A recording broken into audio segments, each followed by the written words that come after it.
आभूषण जिसका प्रकृति है, पहचान जिसकी संस्कृति है, रोम रोम में जिसके खुशियाँ बसती है, वह पावन स्थली और कोई नहीं, हिमाचल की धरती है, हिमाचल की धरती है। हिमालयन स्टोरी के दूसरे एपिसोड में आप सबका स्वागत है। इस एपिसोड के माध्यम से हम हिमाचल प्रदेश के एक और प्रसिद्ध मेला के बारे में चर्चा करेंगे, जिसका नाम काहिका है। काहिका अर्थात लकड़ी का टुकड़ा। देवदार वृक्ष के 4 स्तंभ बनाए जाते हैं और उन्हें जमीन पर गाड़ा जाता है और एक बेदीनुमा आकृति बनाई जाती है। हिमाचल प्रदेश में काहिका कुल्लू, मंडी व शिमला क्षेत्र में प्रसिद्ध है। इस त्योहार को प्रायश्चित यज्ञ भी कहा जाता है। इस मेले में नौण की विशेष भूमिका होती है, जो मेले में पहले मरता है और फिर देव कृपा से पुनः जीवित हो जाता है। ऐसे त्योहारों से लोगों में देवताओं के प्रति आस्था और प्रगाढ़ होती है। नौण बेदी के बीच में बैठता है। बेदी में ओखली के रूप का एक पात्र होता है जिसमें जौ डाले जाते हैं। नौण बेदी के चारों ओर जौ फेंकता है। उसके ऊपर जौ गिरते हैं, वह पवित्र हुआ समझा जाता है। आइए काहिका के महत्व को और इसे मनाने की अवधारणा को विस्तार से जानें। और भगवती आदेश देती है तो इस महायज्ञ का जो है वो आयोजन किया जाता है। रामायण काल में आपने सुना होगा कि भगवान राम ने अश्वमेध यज्ञ किया था और ये यज्ञ भी उसी का एक रूप है, इसको नरमेध यज्ञ कहा जाता है। नरमेध का अर्थ है कि जहाँ अश्व घोड़े को कहा जाता है, यहाँ नर का सवाल आता है। ये नर जाति के यहाँ विशेष लोग हैं जो देवी की सेवा में आते हैं और आज के दिन देवी की शक्ति का परीक्षण होता है। परीक्षा है ये देवी, क्योंकि जो देवी का जल दिया जाता है, हमारा ये अटूट विश्वास है कि आदमी का सांस रुक जाता है, वो समाप्त हो जाता है और फिर इस चक्कर में ले जाकर उसको फिर पुनः जीवदान देती है भगवती। यही देवी की शक्ति का एक परीक्षा है। जौ फेंके जाते हैं, ये एक किस्म का हवन है और ये इस प्रकार की परीक्षा भगवती जगह जगह देती है और देवताओं में भी देते हैं।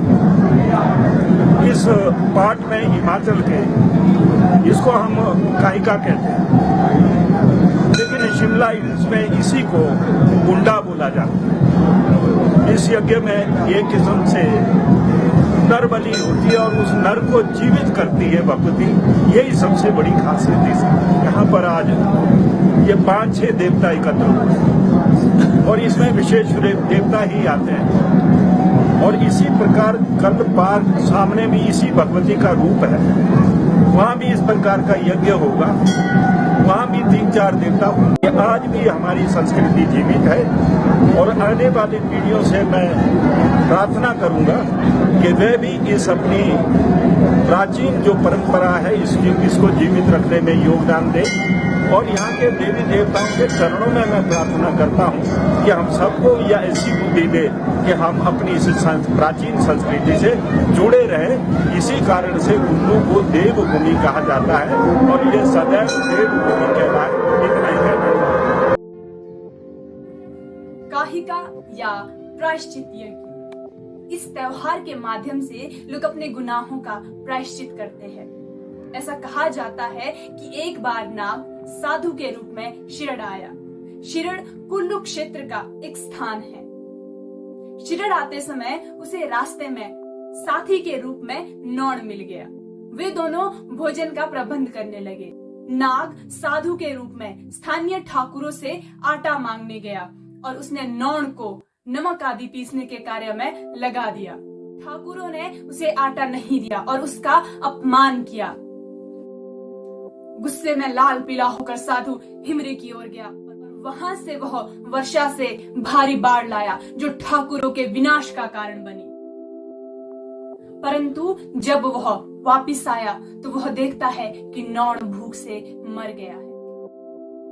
नौण कुल्लू क्षेत्र में रहने वाला एक समुदाय है। देवता नौण की मृत्यु के लिए अपने आप को उत्तरदायी मानता है और प्रायश्चित यज्ञ के रूप में काहिका करता है। काहिका का मतलब होता है लकड़ी का टुकड़ा, जिसमें देवदार की लकड़ी का प्रयोग किया जाता है। इसे स्थानीय भाषा में केल्टू, केलों, केलड़ू आदि नाम से जाना जाता है। उसके 4 स्तंभ बनाए जाते हैं और उन्हें जमीन में गाड़ दिया जाता है। उसे एक बेदीनुमा आकृति दी जाती है जिसमें नौण बैठता है। हर काहिका में नौण की मृत्यु की पुनरावृत्ति होती है, अर्थात नौण पुनः जीवित होता है और देवता इस प्रकार की घटना का वर्णन करता है। हर स्थान पर नौण को मारने की क्रियाएं अलग अलग है।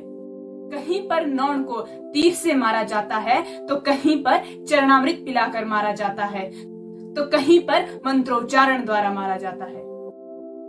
कई बार नौण की परीक्षा चुटकी काटकर तथा सुई चुभोकर की जाती है, परंतु वह नौण की मृत्यु को पूर्ण पाते हैं। उसके बाद विशेष प्रकार के बाजे बजाए जाते हैं जिसमें नौण को कंधा देने वाले व गुर यानी पुजारी विशेष प्रकार का नृत्य करते हुए मंदिर की परिक्रमा करते हैं।